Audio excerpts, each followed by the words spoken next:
Welcome everyone to the Adversity to Advantage podcast. I'm really thrilled because me and Simon have been trying to arrange this for a little while. We both have very busy lives, but I've got Simon J with us.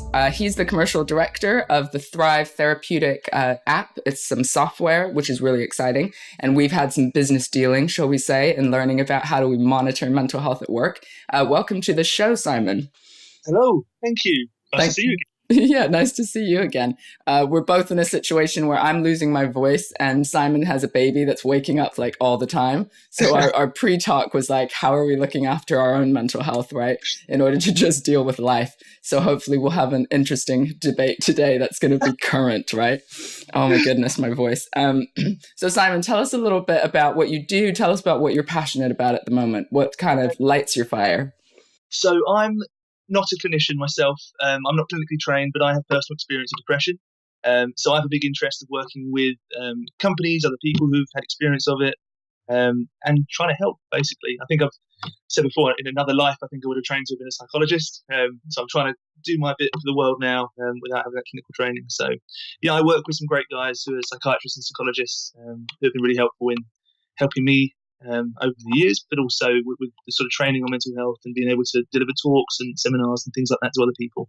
Yeah, totally. So I get enjoyment out of that, which is great and fun. You're so good at it. And I should say, me and Simon met at a business meeting that was about my company, his company, and a third party. And the thing that drew me to Simon like immediately was his honesty around his own story. And I think I said some stuff about my life and we were like, we must have coffee and just get real, right? Let's scrap the meeting. Let's just get real together. So I love that about you. So thank you so much for coming on to tell us a little bit about your story. So I know you suffered from some depression. Give us a little bit of context just to how was it growing up for you? Like, was mental health something that was talked about? What was like, did your parents or the education system like set you up for the real world? No. So I very quickly and briefly, I tried to kill myself before I even knew what depression was. So that's how little I knew about it all. But yeah, I had a really good childhood, to be honest. I can't complain. I had parents who were together, I had a very loving background, went through school, which was fine, until the age of, teens hit and bullying started and whatnot, as it does with most people. But yeah, it's I remember it being about sort of 15, 16, a few things happened in my life. I was in a good place at the time and everything sort of came down around me and it was quite difficult to deal with. And I remember just isolating myself a bit, and it took a couple of years and I got to university and it got worse and worse and worse throughout that time. I didn't know what was going on. Started to drink a bit at university. I say a bit every night of the week. Yeah. And yeah, it got to that stage at university where I was convinced in my own head that everyone else's life around me would be so much better off if I wasn't here. I'd be, it'd be such a weight off everyone's shoulders if I wasn't that burden in everyone's life anymore. And I really convinced myself of it. I remember writing on bits of paper, the pros and cons of me not being on this world anymore. Wow. And there was so many more pros than cons that I was in quite a happy place, thinking that if I killed myself, everyone would be a lot happier. And I felt good about that. So I tried. It didn't work. I was even more of a failure because wow. And it took for me to sort of drop out of uni after my first year. My dad was the one who sort of took to one side and grabbed me and took me out. And within 6 months to a year, I felt a heck of a lot better and started work. And I haven't really ever looked back since, to be honest. So talk us through that depressed bit. So I mean, you're talking with a smile on your face as you talk about the pros and cons, right? Of literally leaving this planet and feeling that other people would be better off without you. And I'm curious just about the headspace you were in. So like with hindsight, can you identify that as just a depressive episode? Did you just not know how to talk about it or ask for help? Like what was going on in that lead up? So yeah, this is it.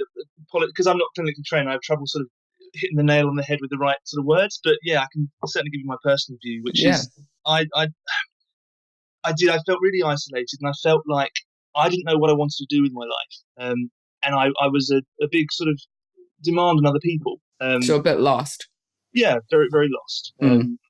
My dad had a successful career, my mum had a successful career, and I didn't know what I wanted to do. And I was sort of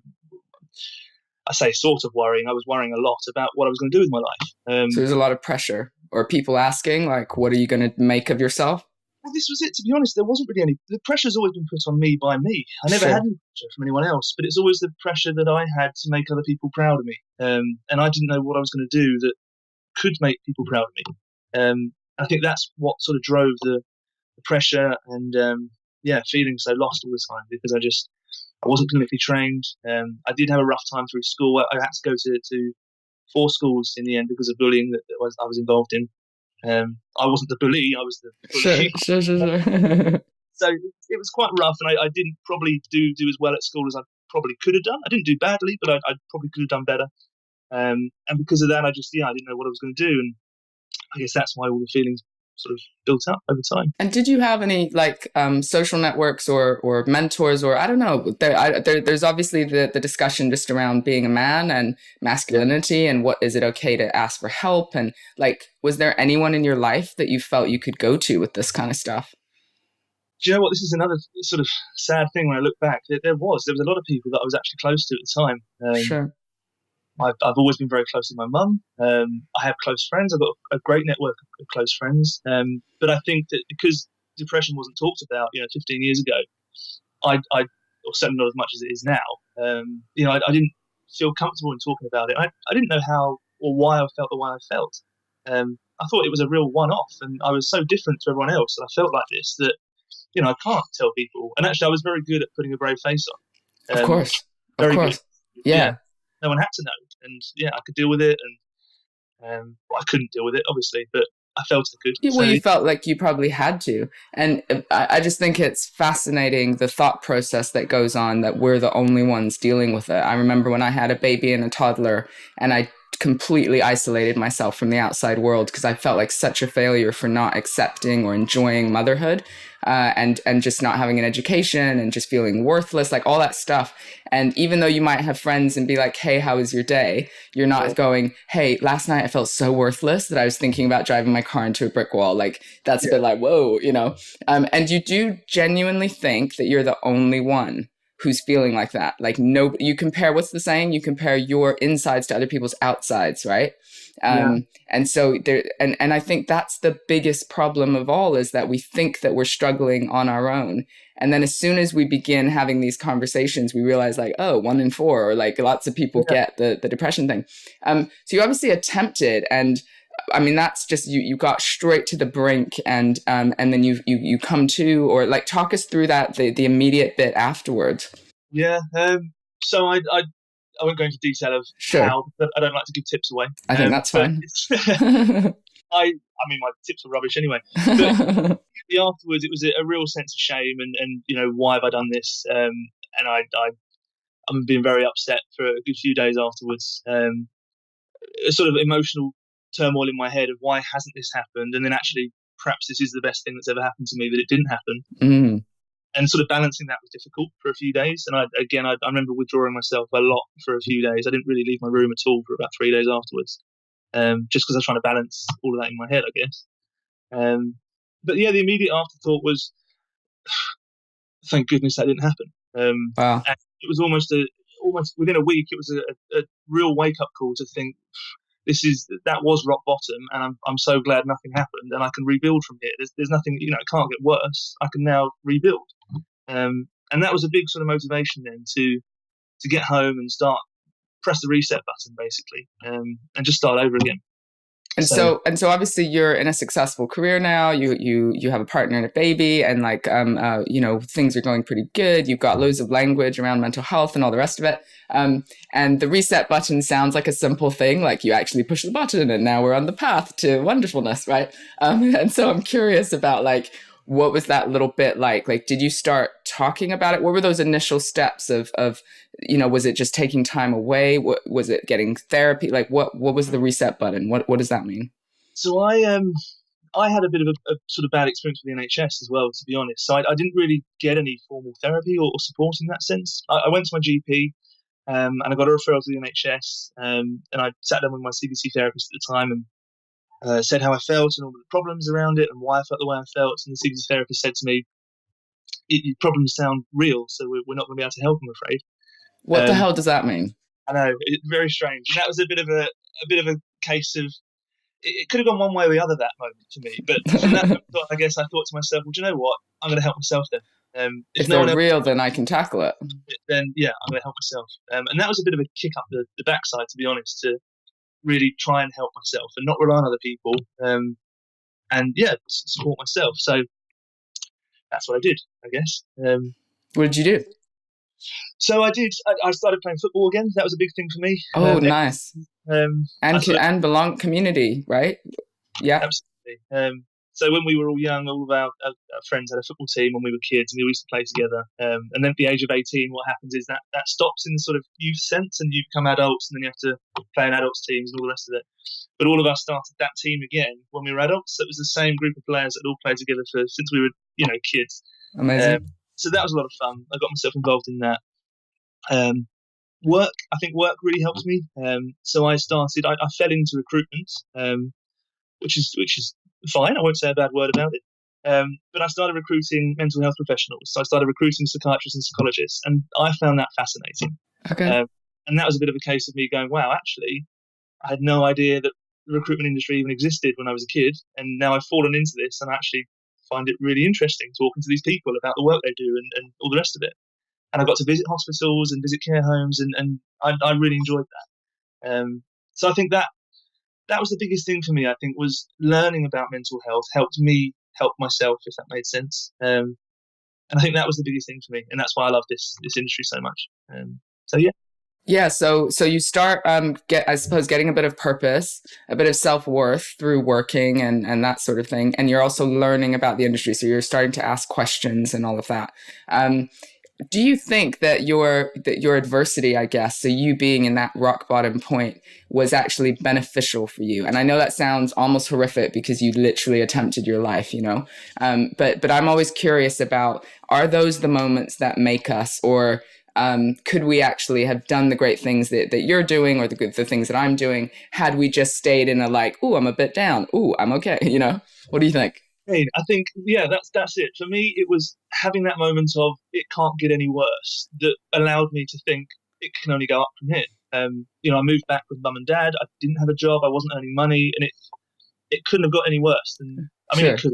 Of course, it could have gone. I guess. Yeah, but it felt like a total rock bottom for you. Yeah, that's it. Everyone was in work and earning money, or at university and doing well, and I had nothing. I was starting again, basically with GCSEs, and that's it.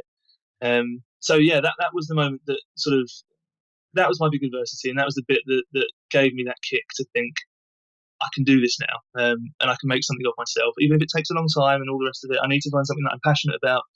You're right, what you said, that gives me purpose. I think that was a big thing for me, and just to find something like that I could do that didn't feel like work and that I could really throw myself into, and that's what seems to have worked. So yeah. So having some purpose. And I know occasionally you talk in schools and universities about your story and about being suicidal and about your mental health. Like, what sort of advice do you give the kids or the university students? Like, given your hindsight, what do you suggest?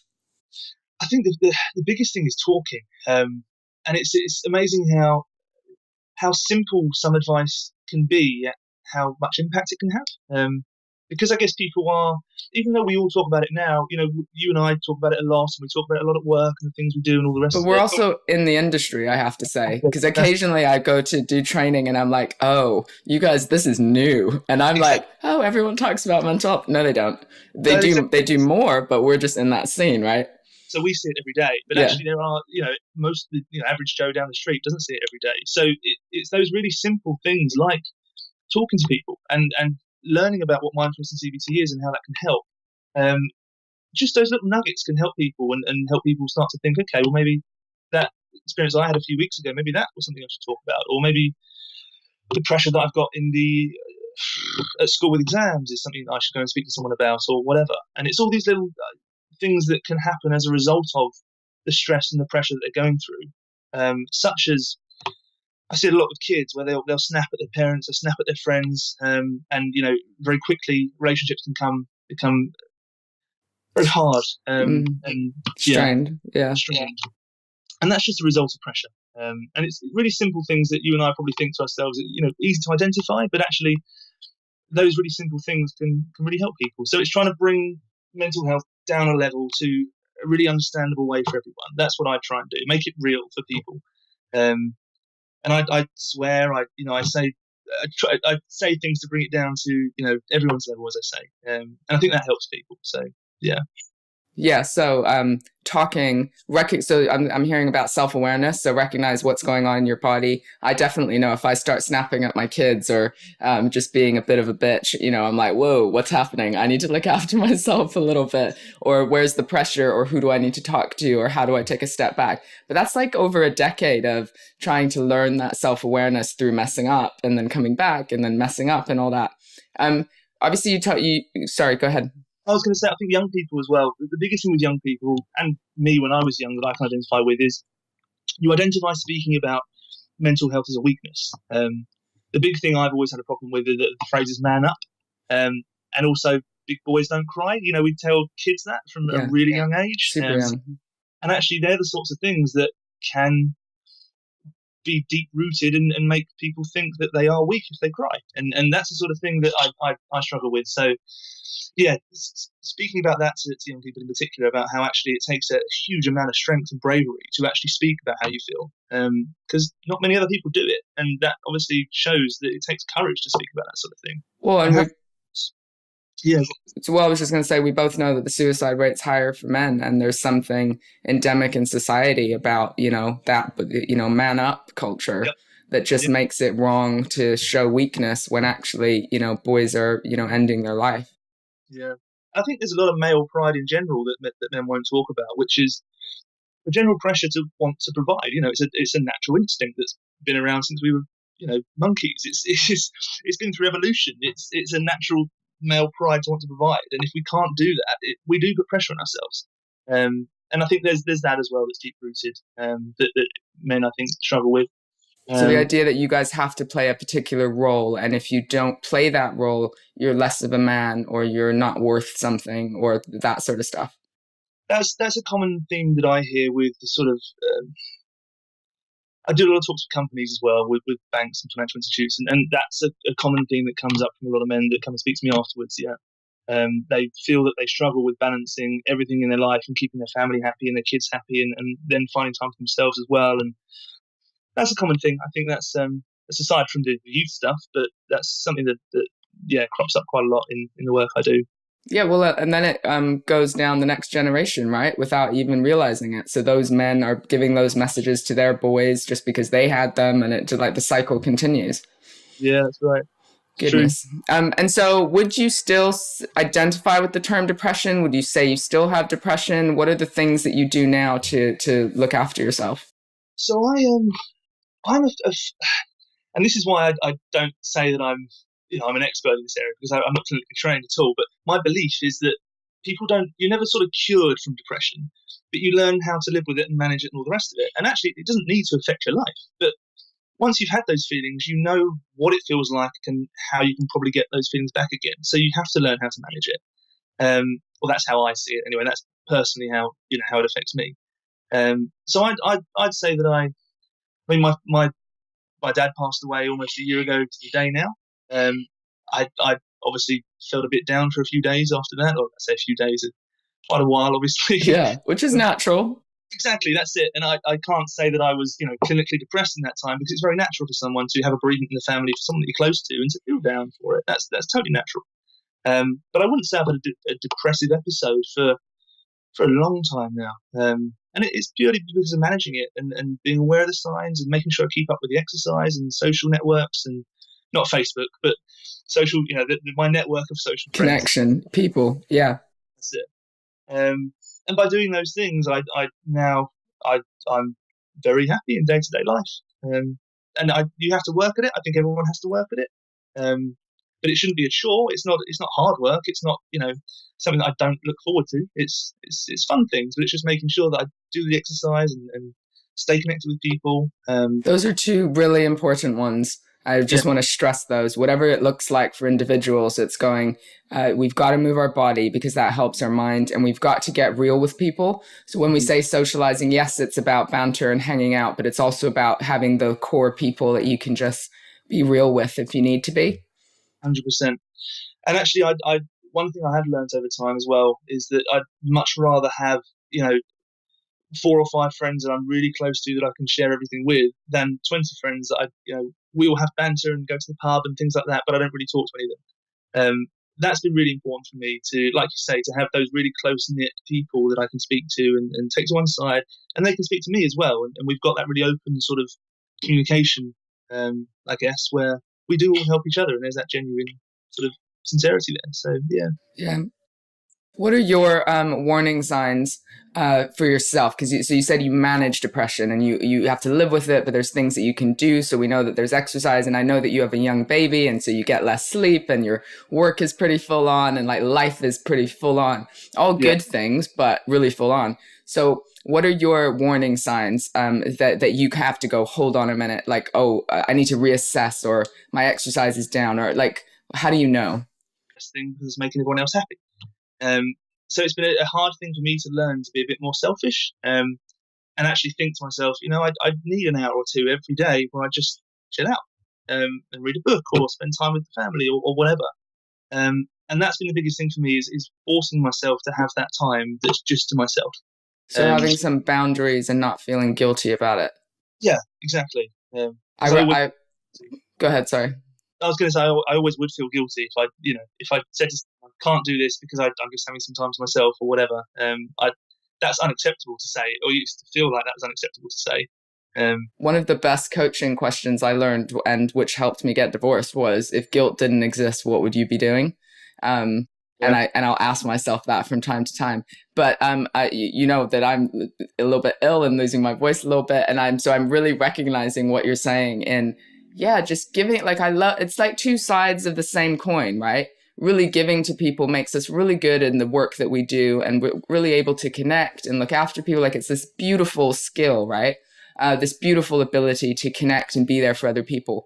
And if there isn't the boundary, it can kind of flip and be the dark side, because it can pull us down, right? And completely empty us of all resources. I love how I learn something myself every podcast. I needed to be reminded of this.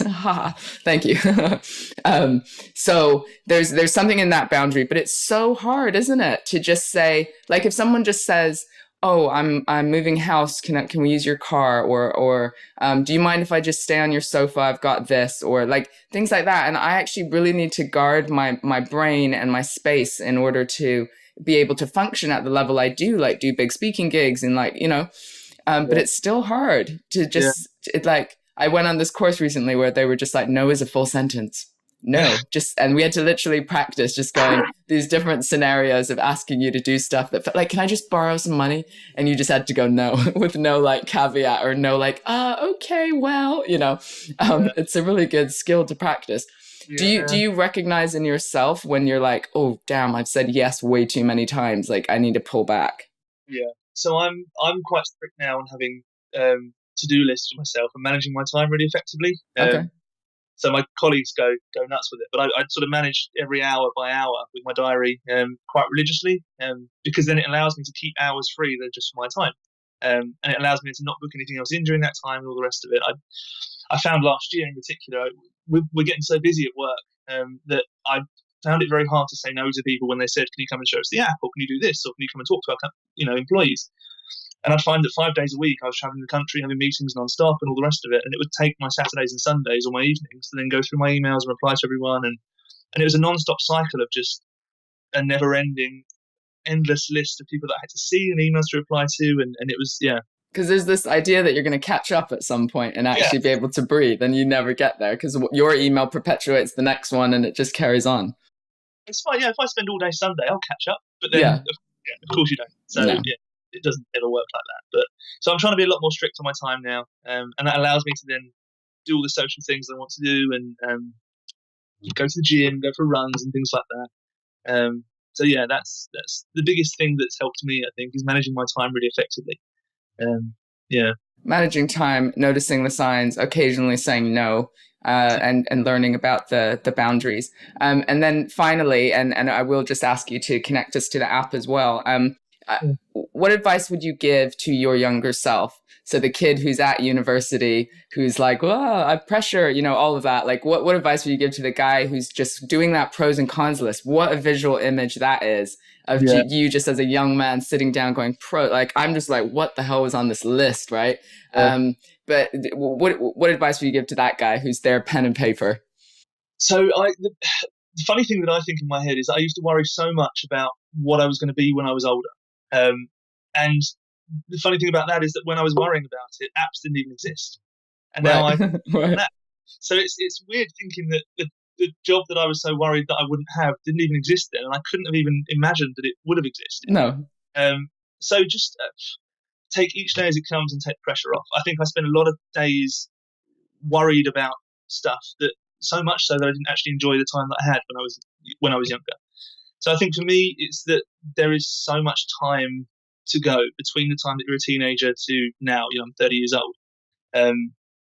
That's so much time. It doesn't feel like it when you're young, but there's so much time in that period that you can do whatever you want to, and actually take time out to travel and to do things that you love doing, not that you think you should do because your parents tell you should get a job and work in an office. Go and do what you love doing and make a career out of that.